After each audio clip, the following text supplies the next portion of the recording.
for United States Government Small Business Innovation Research, or also known as SBIR, program awardees.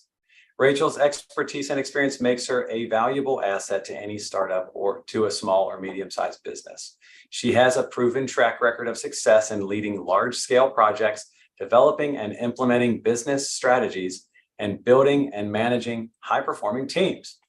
Prior to founding BVV, Rachel led numerous large-scale projects worldwide at, check this out, Tesla Inc., including the company's first Gigafactory, flagship showroom construction in Japan, a $1.2 billion state compliance program launch, and a $37.5 million education and workforce development initiative. Wow. In addition to that, Rachel's 30-year Navy career included key posts at sea and ashore, such as Principal Advisor to the Chief of Naval Operations and the Master Chief Petty Officer of the Navy. So without further ado, it is my distinct pleasure to introduce every one of you to Rachel Costello. Rachel? Great. Hi, everybody. Rachel Costello here. Super excited to be talking to you today and talk about one of my passion projects, which is customer discovery. So whenever, should I go ahead and start, Nick? Yes, you should. Share your screen with us, please. Right. Sharing screen.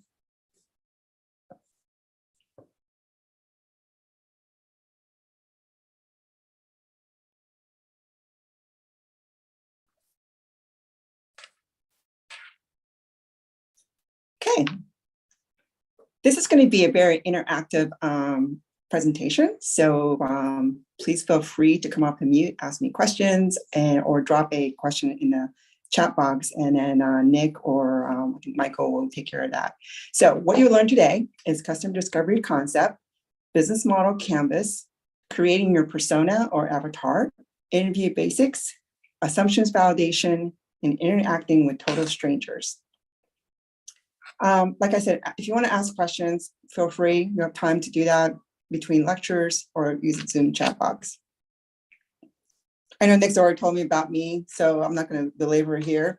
But one of the things I'm going to ask you right off the bat is ask each of you in this workshop to write down who your spirit animal is. Mine happens to be a border collie, so I'm not sure what Nick's is, or Tammy or Michael, but for all of you in this webinar, please just drop in what your spirit animal, and maybe Nick or Michael will read it off to me. It's just a little icebreaker.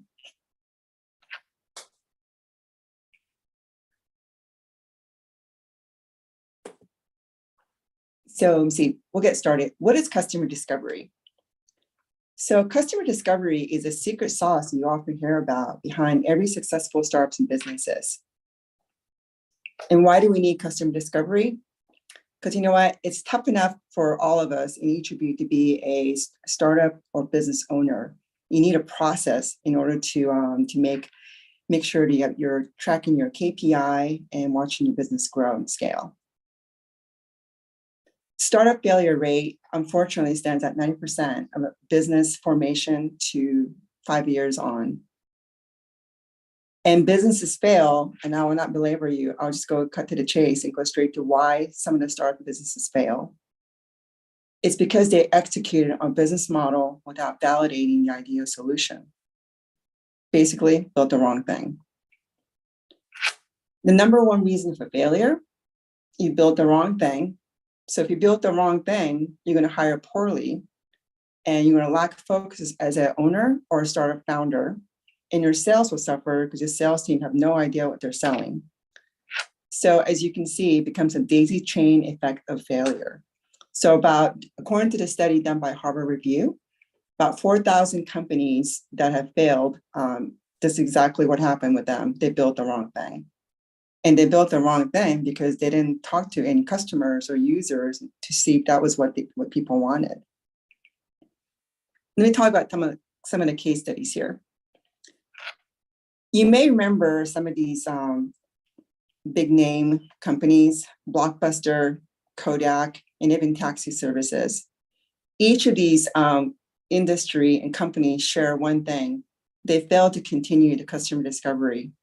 Once they had the market and product market fit down and they had the market share, they failed to keep up with the customers' needs and desires. Blockbuster was doing great. Every Blockbuster, I think that each store in every state and most of the towns, but eventually they got caught up by Netflix and they went bankrupt. Why? Because they failed to keep up on the needs and the trends of the market and their customers. Kodak had 99.9% share of their film processing for many, many years. Nick and I were just talking before the webinar started about Polaroids, but Kodak also failed to keep up with the trends, the digitization of images. So once that became a mainstream, Kodak too fell because they failed to continue to do the customer discovery. We all know the story behind the taxis, the old days of large unkept cars, rude drivers, and very sketchy operation in the taxi industry was caught up by the rideshare, the Lyft, the Ubers, and now we have a cruise taxi, robot taxi running around some of the cities like in Austin, San Francisco. They too failed to keep up with the customers' needs and desires because they thought, well, customers are always going to need taxi, yes, but they didn't probably not predict the rise of the rideshare industry. Some of these may be familiar to you. Kodak had their disposable camera, although it's coming back now with the younger trends, younger sets. You have BlackBerry, who was the market leader at one point. And even Apple had their failure when they brought out their message pad, the Newton, in the early 1900s. They all failed because they failed to keep up with the customers and also to continue their customer discovery. A little bit about me and my stories. The reason why I teach this webinar and this workshop, the reason I start doing customer discovery as a business is because I too failed to talk to my customers and engage the market. I had a medical device as my first startup. In fact, it's probably somewhere in the PB or DAV archive when they interviewed me for my first PBC. It failed because I did not talk to my customers. I also started doing wargaming because that was one of my roles that I had in the Navy. That too failed because I didn't talk to my customers. In a software startup that I have founded with my co-founders, we had a great product that could have gone very far, but we didn't do customer discovery. So I want to just point out that I'm passionate about making sure that your business and your ideas grow and scale. And I hope that you can learn from my failure and use that to your advantage. I've been very, very fortunate over my 30 years in the Navy and also the last 10 years as an entrepreneur, because there were people that believed in me, people that gave me resources, and people that connected me to resources and capital.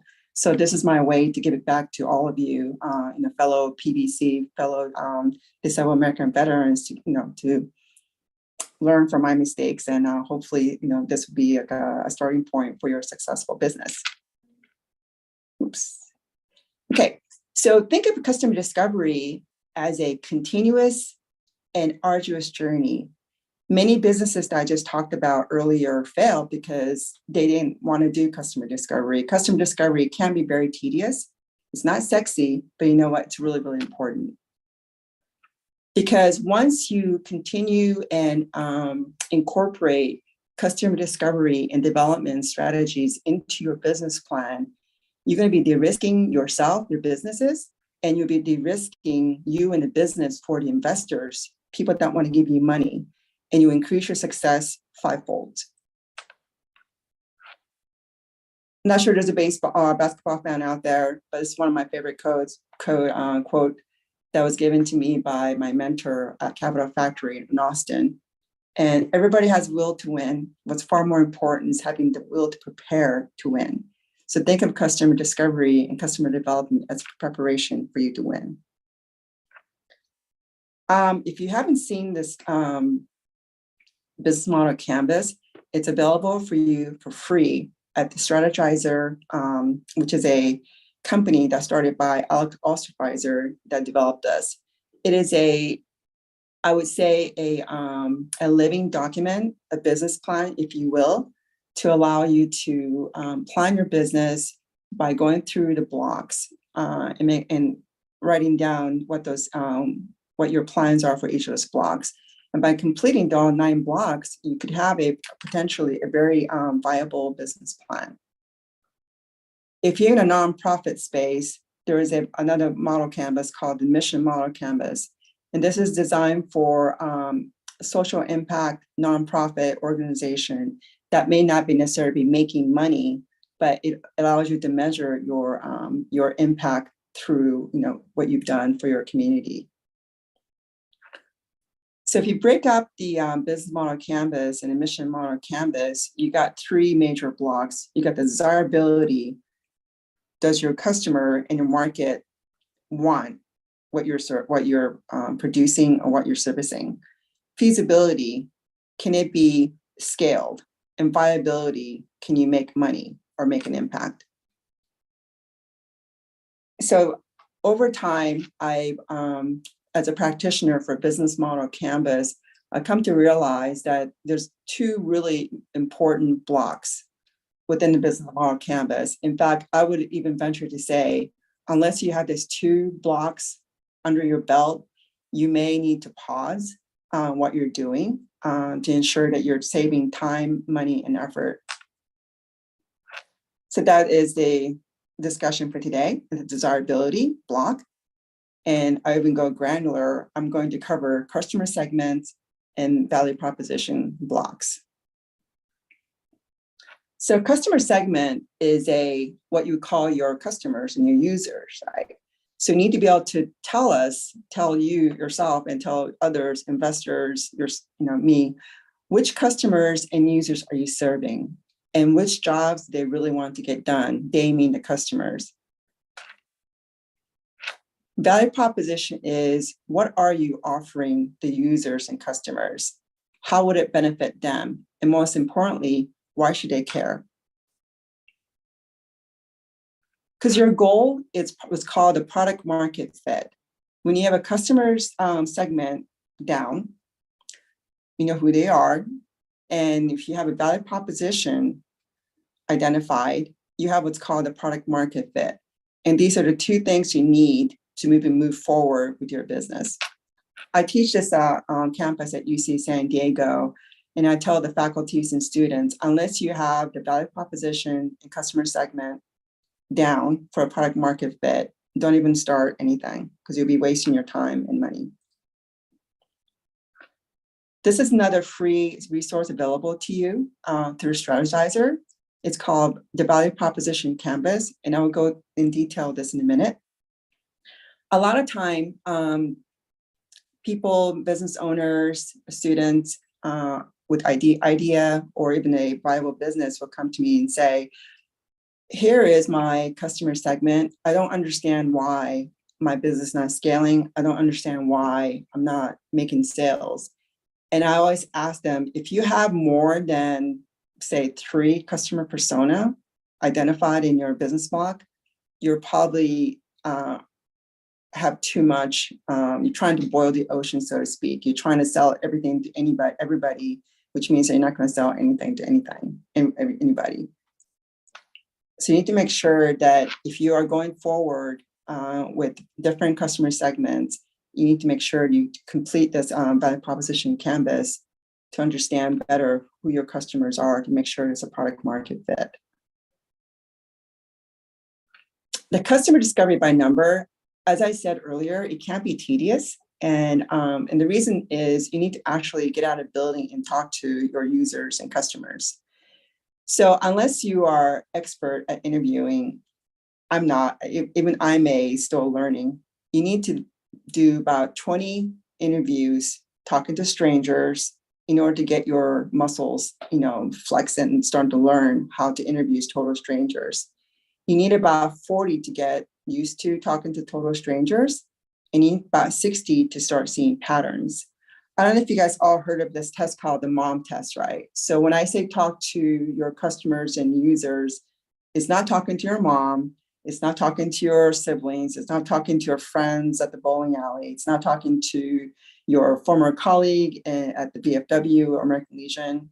It's total strangers, people that have never met you before. They're the people that's going to give you a true assessment of your business ideas and your service. Because as you would know, if Nick had an idea and if he went to his mom and said, Mom, I have this wonderful idea for a business, what would Nick's mom say? Of course, she's going to say, Nick, that's a wonderful idea. You're going to make millions. And it's called mom test. This is the reason why you need to talk to strangers. So your goal is to have 100+ interviews under your belt. And this is just not people with just ideas. We're talking people that's currently in business. You should always be talking to your users and customer and gain more insight. Because when you have 100+ insights, and it's insights data driven, not emotion driven, you have a pretty good idea of your product market fit. And imagine how the investors would feel. Imagine how the grant writers or grant givers would feel. They'd go up to them and said, I've interviewed 100+ people, total strangers, and my product market fit assumption is based on the data that I've gotten from them. So there's really no excuses. I know all parents have told you, I tell my kids, don't talk to strangers. So this is your one-time license to go talk to lots of strangers. Any questions so far?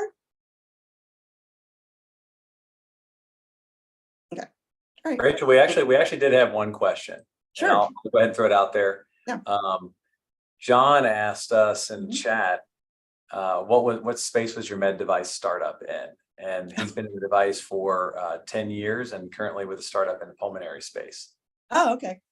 So it was actually a medical device to allow post-operative patients to sleep sitting up.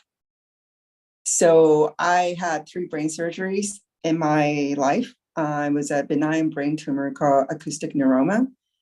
And it grows in your brain very silently until one day you have facial paralysis and you go deaf. I was very lucky that the tumor was identified early. So it was small, size of my fist, is usually a lot bigger.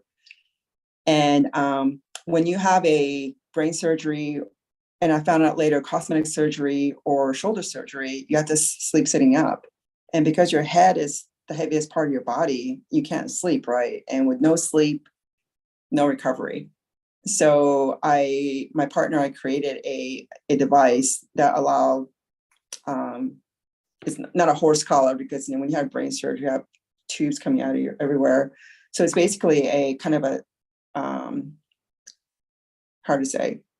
This is why it didn't go well. It's basically a PVC pole with a headrest that we created, and it was a great idea. People loved it in VA hospital, but I didn't talk to anybody. I thought, well, I'm the customer. It works great for me, so it's going to sell a lot. So that's why, yeah. I hope that answered your question.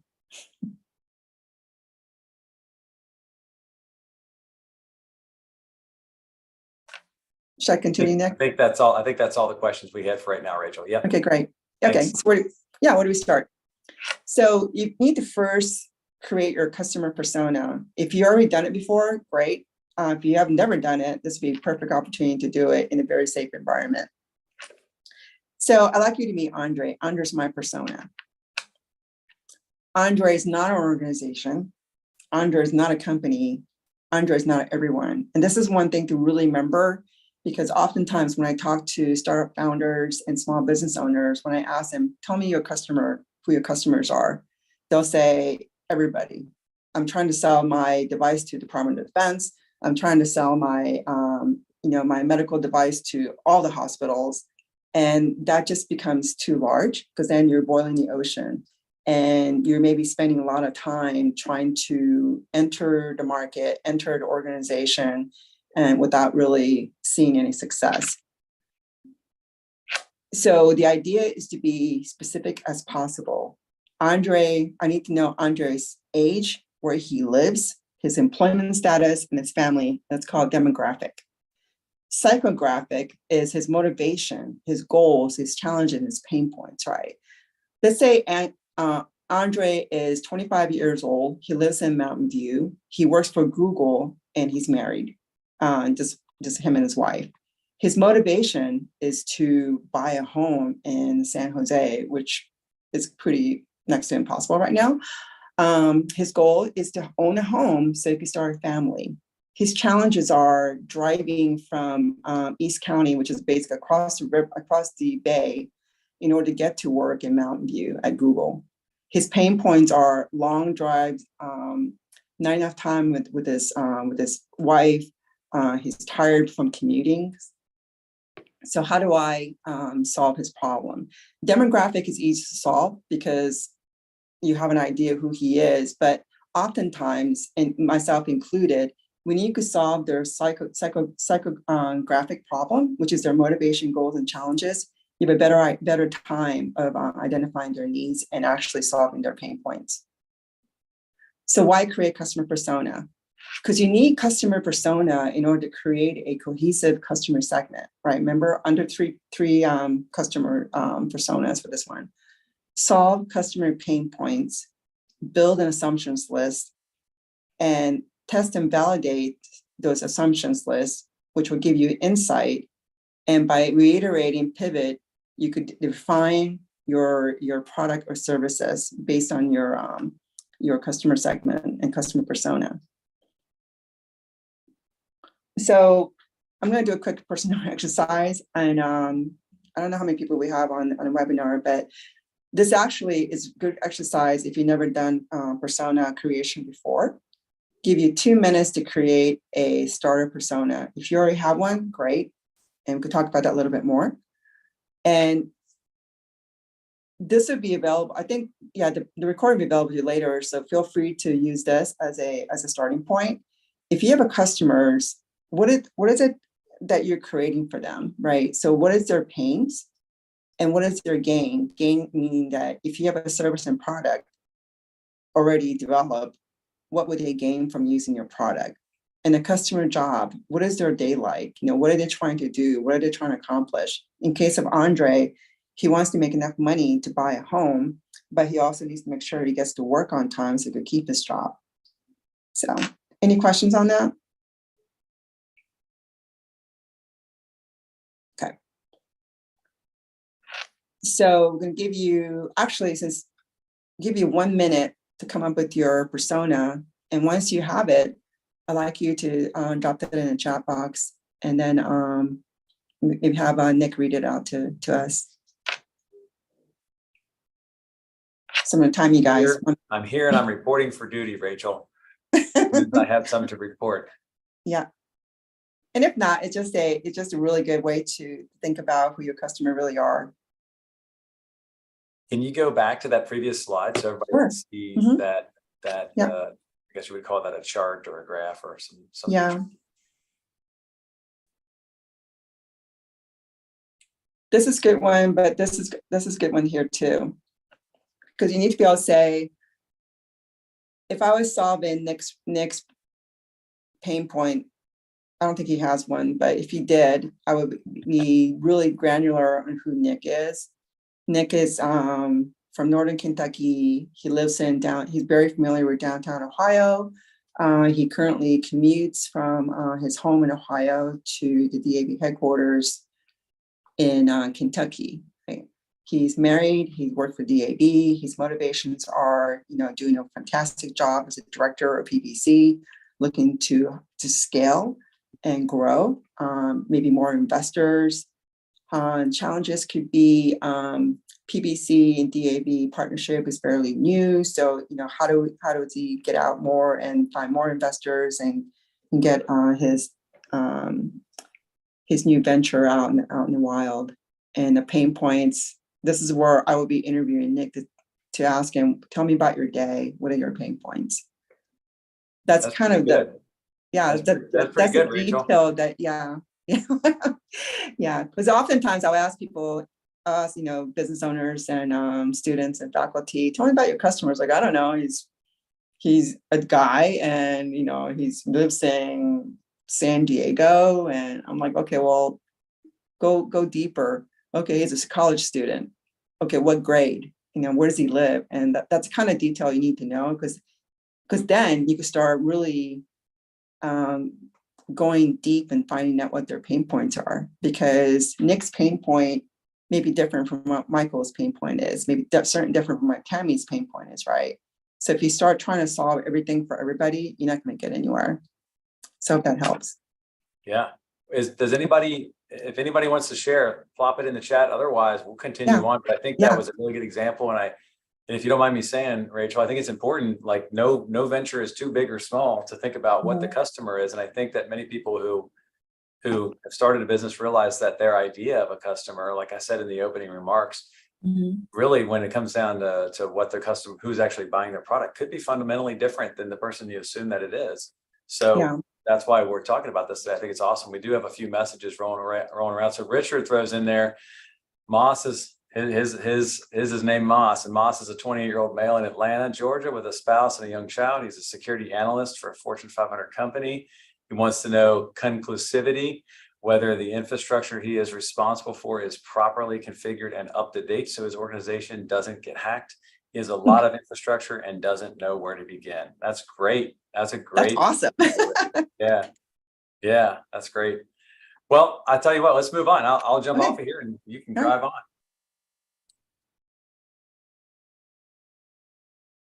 Okay, so I'm going to keep repeating this. Is you need to interview 60 plus potential customers to gain valuable insight in order to de-risk your idea by 50%. And see, I'm going to move on to creating your value proposition. So value proposition is the other block that we talked about. What are you offering them? You mean the small business owner, startup founder, and how will your service or product benefit your users and customers? And most importantly, why should they care?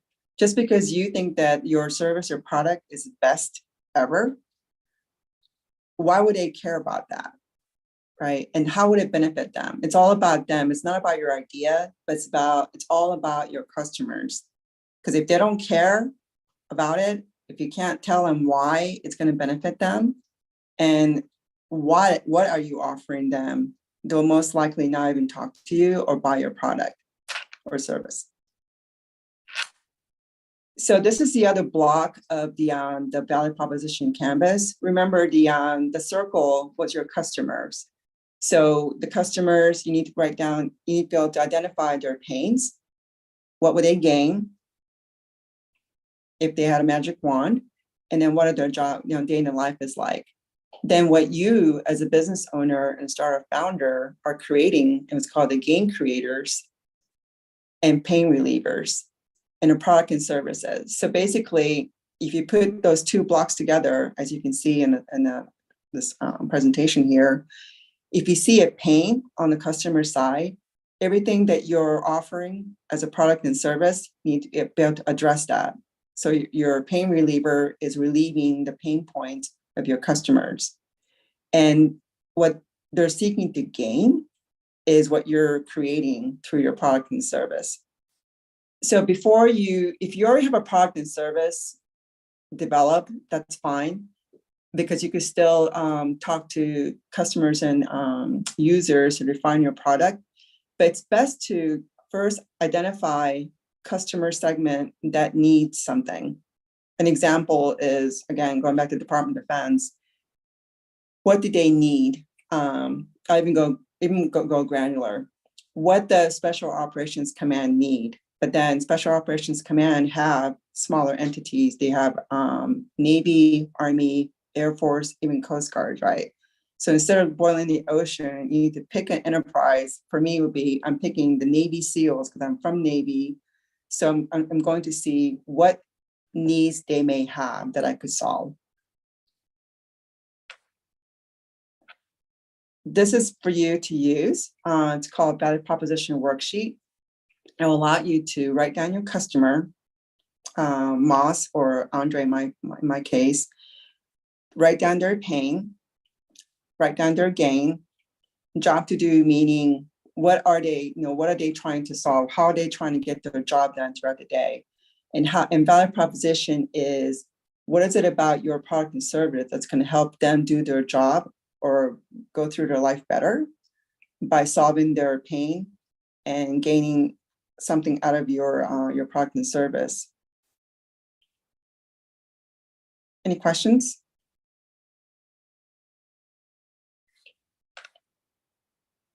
Okay, so this is another Actually, Rachel, I'm exercise. sorry, I don't mean to interrupt, but Yeah. Jason has a question, and Mhm. Jason, if you want to come on, you can come on and ask. Yeah, ask me. That's so great. Rachel, thank you for being here today and all your experience. This is all very relevant to providing a service to customers. And I think it's worth me asking the question, perhaps if others have the same question through the lens that you're kind of explaining this. My service that I intend to create is a service for an art therapy program for veterans. And there's no intrinsic takeaway. It's very much intrinsic, I guess, in terms of the experience the veterans would have. I'm wondering how this model that you're talking us through might pertain to that and nonprofit, or if a service isn't necessarily a tangible product. Thank you. Okay, so art therapy, it's interesting that you brought that up because Naval Medical Center here in San Diego just completed their 3-year studies on PTSD through surfing. So I guess what you're asking, how would this be relevant to nonprofit? Is that what you're asking? I guess, how could I better identify my clients through a service aspect provided internally to them of their experience conducting art therapy versus trying to push a product that they may purchase that a demographic or an area, I guess, would identify a client base. This client base is very specific, and the service is an experience. Okay, so your customer base would be you say therapy, so I'm making an assumption that it's therapy through PTSD, or is there specific? I'm just trying to understand. So I guess generally it would be a forum that veterans could come to with a guided art therapist and work on a project. And the project would be kind of like the medium for them to just kind of further discuss some of, their situations in the military. And it provides a forum for them to kind of express it without going to a psychotherapy group. Okay. So I would probably start with, I guess my question would be, what would be the reason why the people that will come to the art forum? Is it, are they active duty? Are they retired? Are they disabled? And that's why I would start, because then I would start with talking to a group of potential users, so to speak, of your art therapy forum. Why, the reason why they would come. So create an avatar, right, or persona. Rachel was a command master chief in the Navy, so it's pretty, when you're the more senior you are, the less people you could talk to, right, and be safe. So what would compel me to go to art therapy forum? And I guess one of the reasons would be it's safe space, it's art, expressing my grief or my joy through art, which will relieve my stress. And is that am I getting close to what you're asking? Yeah, I think you're asking it through the lens in which you're trying to teach it. And so I appreciate it. I'm following along with you. It's very helpful. Thank you. Yeah. Okay, great. Yeah. So I know that, but thank you for that question, because I understand that when I say customer to do, it could be seen as specific. So think of it as, if you want to flip to, let me go back to mission model canvas.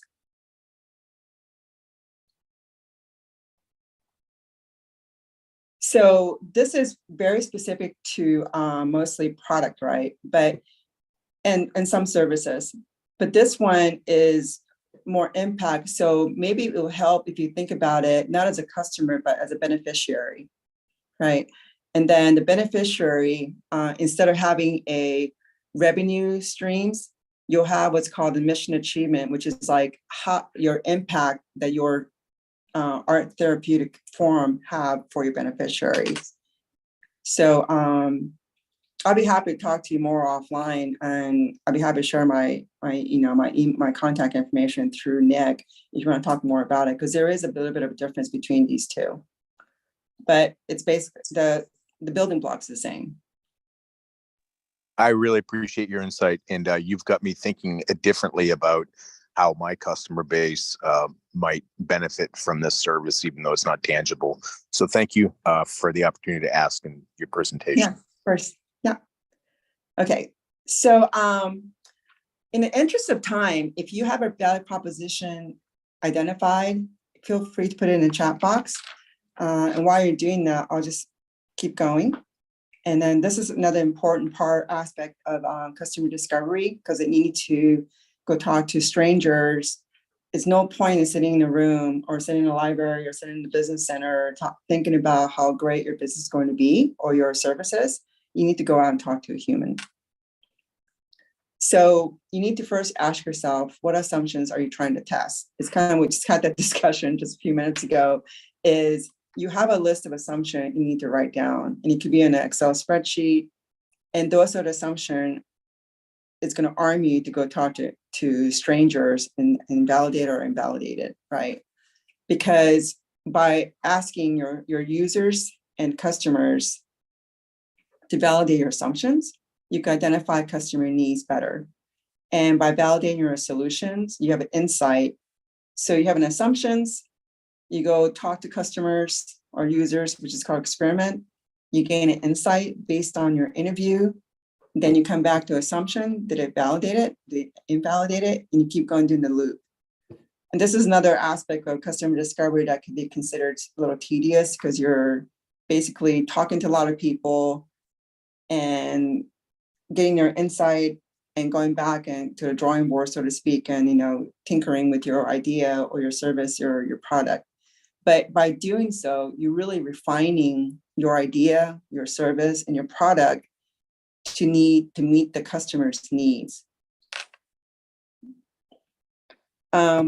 So how do you interview? How do you go talk to these strangers? I get questions about, is video conferencing and in person better than surveys and phone calls? Survey is great. It's very expedient, and you could talk a lot. You could ask a lot of people a lot of questions in a very short period of time.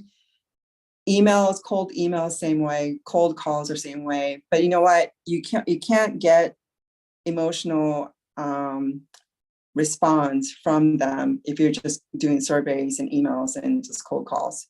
Like I said in the slide here, if you can see their pupils dilate, when you see the light bulb light up, and figuratively, when you talk to them about your ideas, that's when you gain a true insight.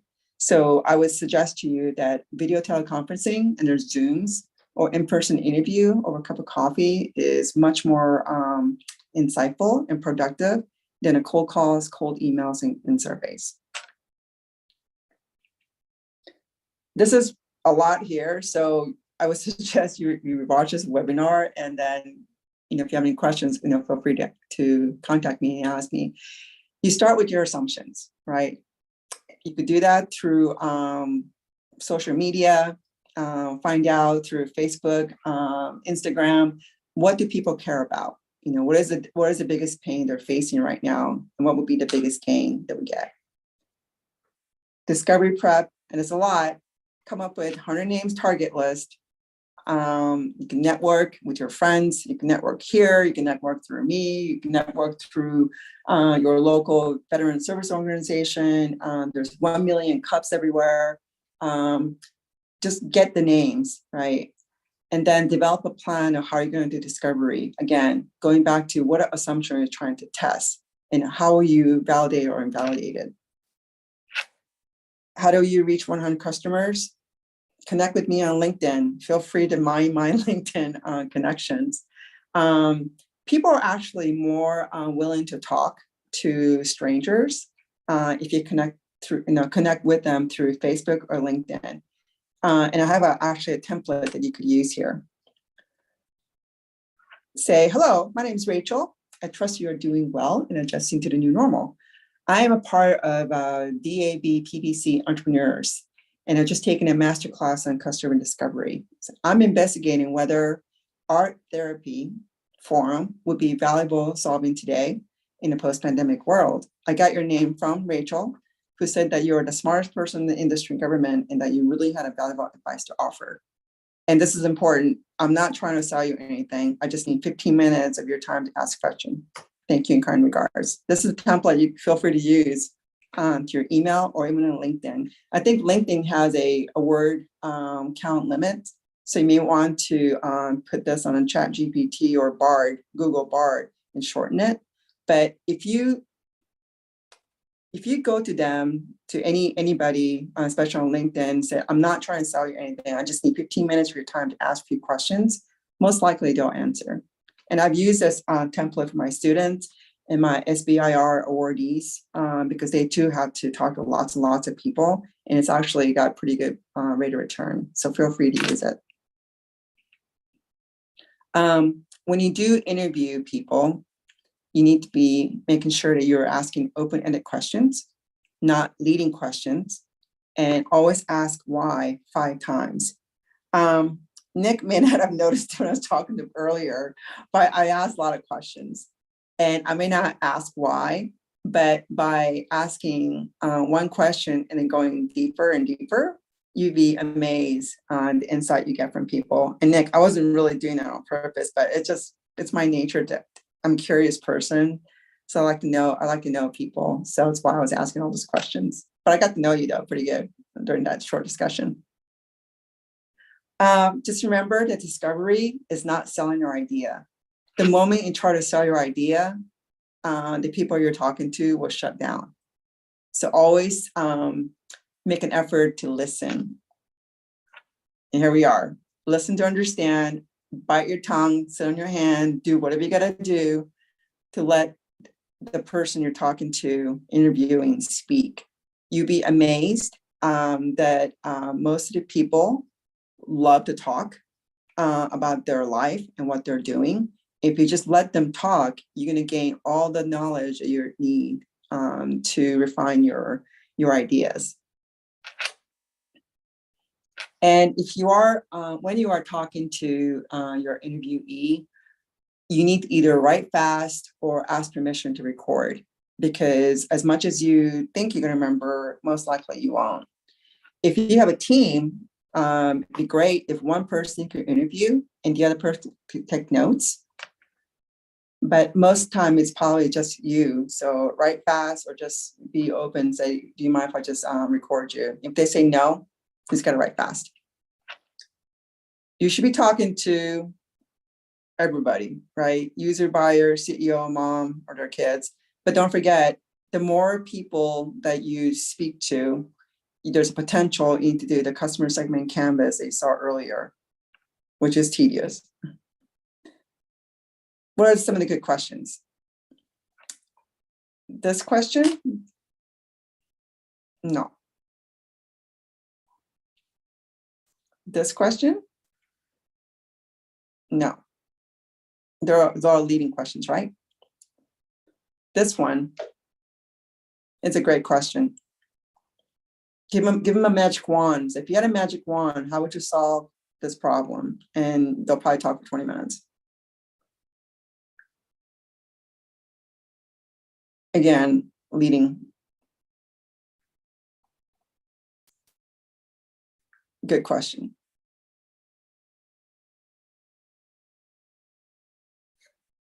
So if you get this answer, great.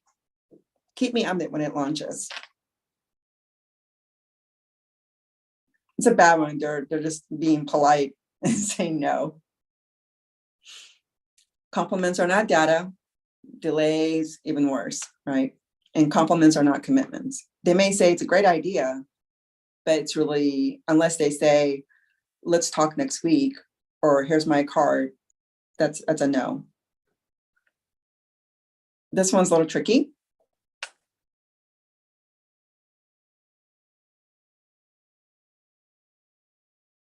Those are good signals, right? It's the commitment to meet again. Introduction to someone in a company like a CFO, right? Especially decision makers, and commitment to a trial. You want to get to this. That's interesting. Can you tell me more about that?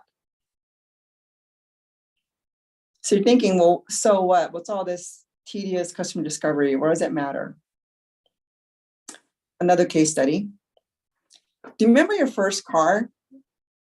So I actually did this with the high school students 2 weeks ago, and I challenged them, okay, you want to get your first car. You want Model 3 or you want the Ford? And how would you present this to your parents? So I made them do a customer discovery on their parents. And the assumption what they all said was like, that's going to be a hard sell because my mom wants a safe car for me to drive. So she's going to definitely go for Ford. And my dad will think that, I'll get a lot of tickets driving a red sports car. So he'll not, allow me to get that car. So I had him do a customer discovery on their parents.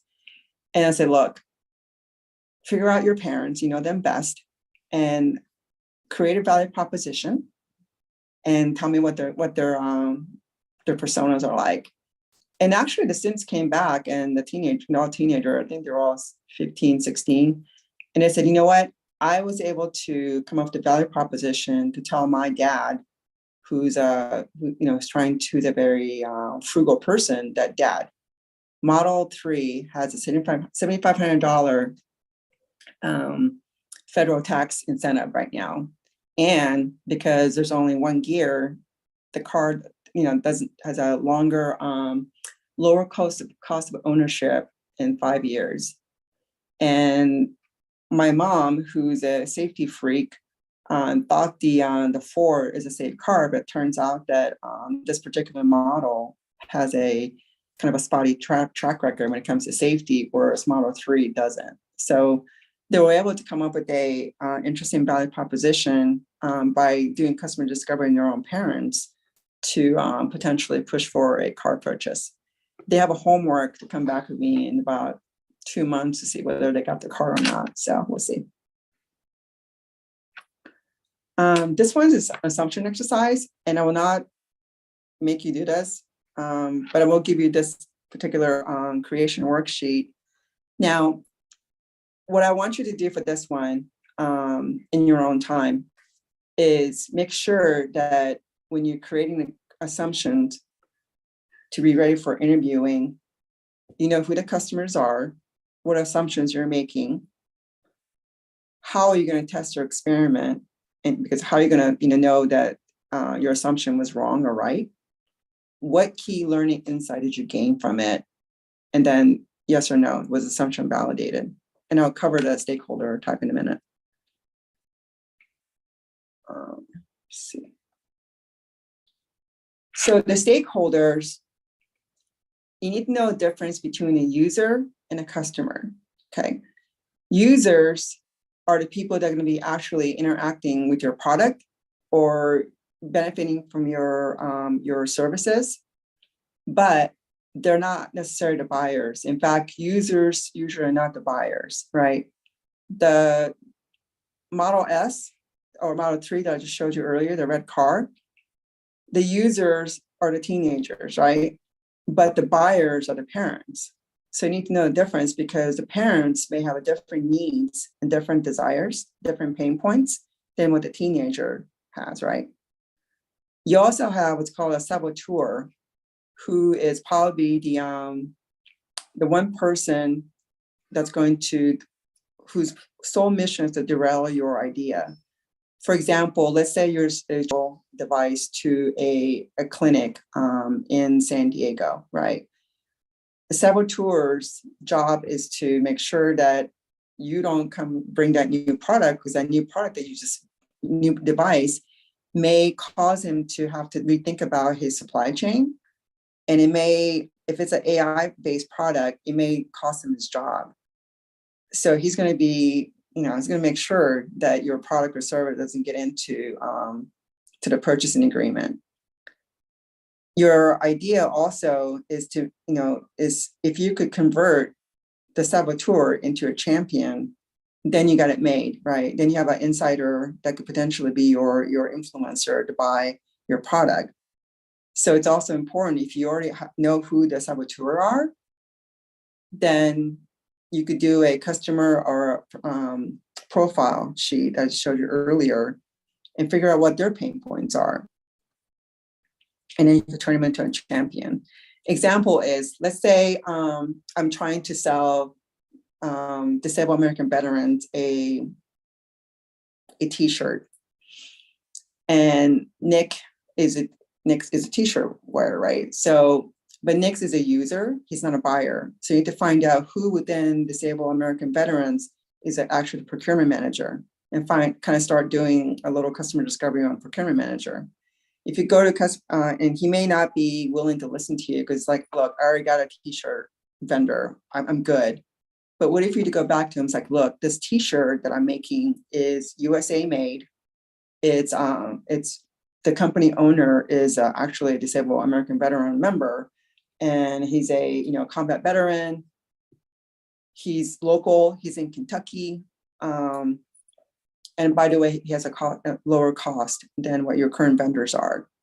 And oh, by the way, you working in DAV, wouldn't you want to support a guy like that, a business owner like that?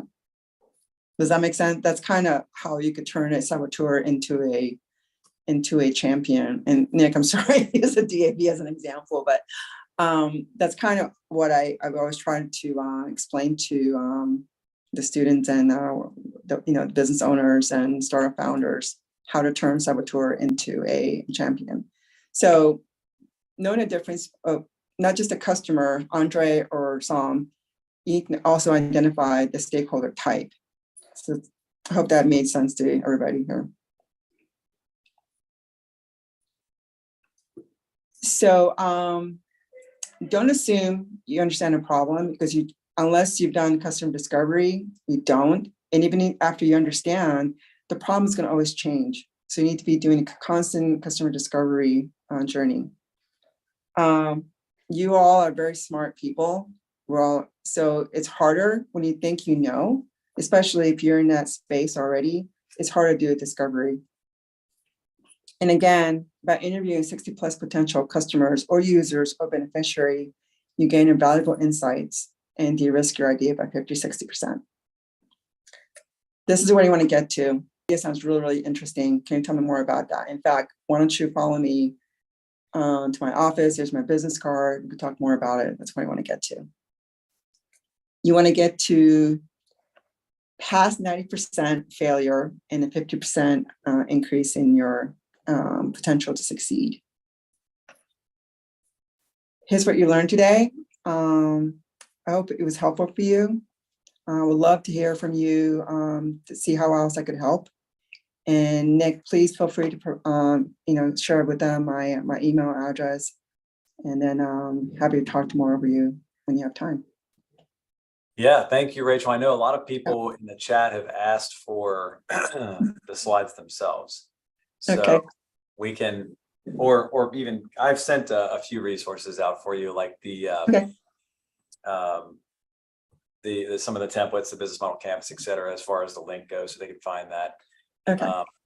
But yeah, we'll figure out a solution for that for those people who'd like that. But again, I want to thank you. I know we're kind of close on our time, and I'm just like the Army. I mean, we train to standard, not to time. So I do want to take a moment to have people ask questions if that's something they want to do. If they have some questions, we want to always be able to answer some of those. So I don't know if we had any on social, Michael, but if you do, send them over to me.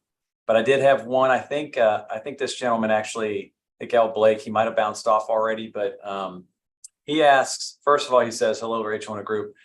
Thanks for sharing your life journey. Much appreciated. I think it's very sweet. From a constructive and critical perspective, curious what approach did you exercise to overcome uncertainty and risk while additionally gain the support of sponsors and stakeholders to assist with funding, given any respect to the past or ongoing handicaps. The basis of his question is rooted in how certain community programs enable equity in startups entering into the commerce market.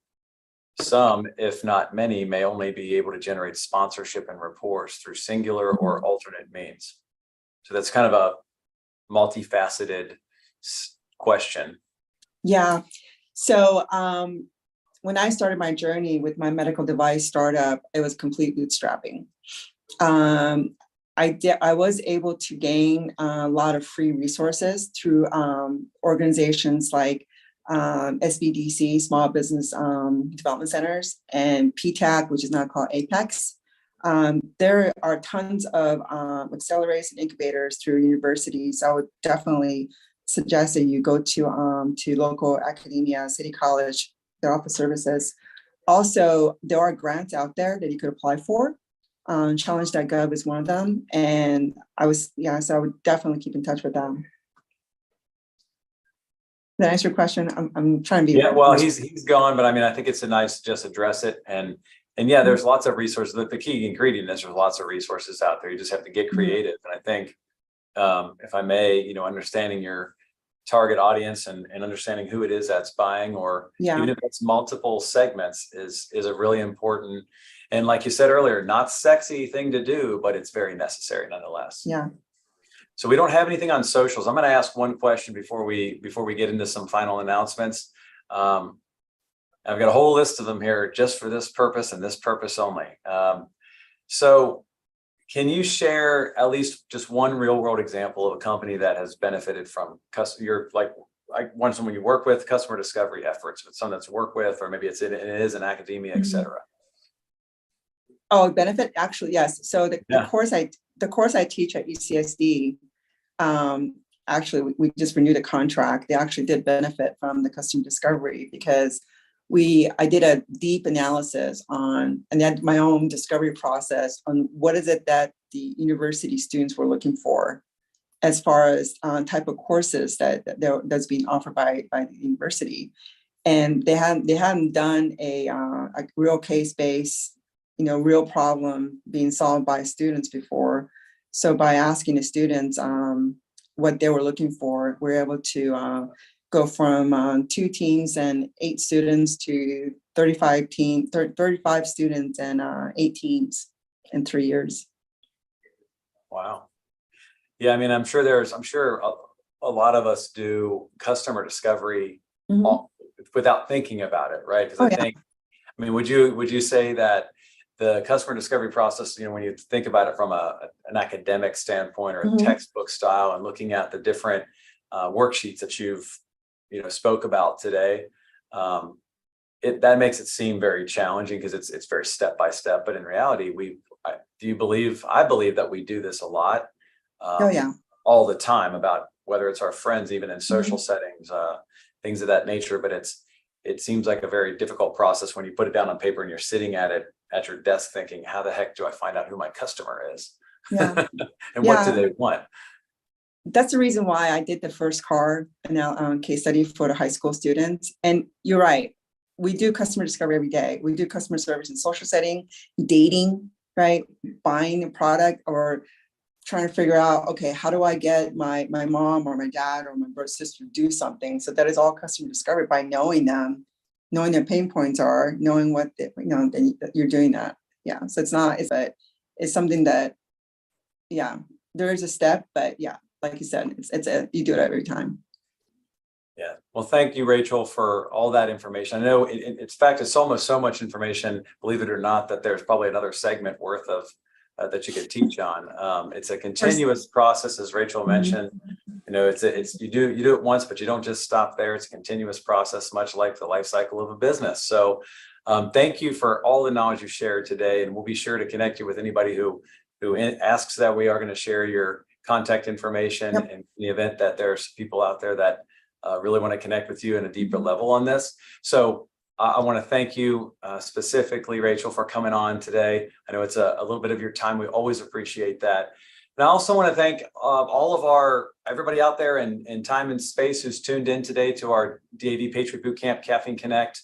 We always appreciate your attendance, engagement, support. Any way we can get it, we're here for you.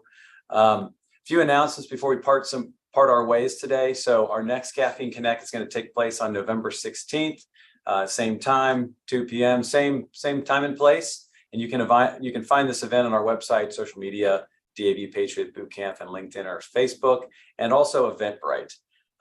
Applications are going to be opening for our next Patriot Bootcamp cohort, which will be the next one we're looking for is going to be in February of 2024, February 8th through 10th.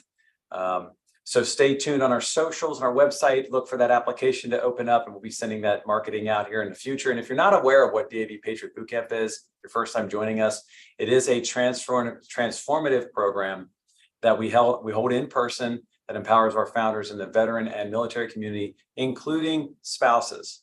We want to make sure we emphasize that, including your spouses, with comprehensive startup education, mentorship, access to resources, and of course, this wonderful community committed to your success. Another announcement, our next DAV Shark Tank, which is going to take place in November 2nd at 2 p.m., is going to be happening after we complete our cohort in October. And so stay tuned for that one as well. And yes, we do give away free money. It's based on the popular TV show Shark Tank. So stay tuned for that. It's always a good time.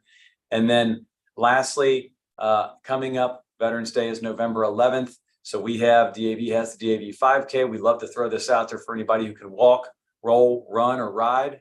And what we're doing is raising funds to thank those who served and raise awareness for our ill and injured veterans. And so you can do this by participating in the DAV 5K, which is held in person here in Cincinnati on November 11th, but also you can do a virtual program between November 11th and November 30th, and you can register at dav5k.org. So we hope to see you there. I'll be there running the race with my family. So I hope to see you in Cincinnati. If not, I hope to see you online. So last thing, please, if you haven't taken the opportunity to follow us on social media, please do so. We're starting to do more and more there, and that's a really great place to stay connected with things coming up. So you can do that on Facebook or LinkedIn, primarily at DAV Patriot Bootcamp. And so we'd love for you to follow us there. And if you can stay tuned for our next Friday tomorrow, I think Michael will be posting our next Founder Friday. It's a great way to stay connected. I think Rachel's been on there in Founder Friday once, and if she hasn't, she'll be there in the future. So follow us on social media. And until next time, please, everyone, activate, mentor, create, and grow. Patriot 6.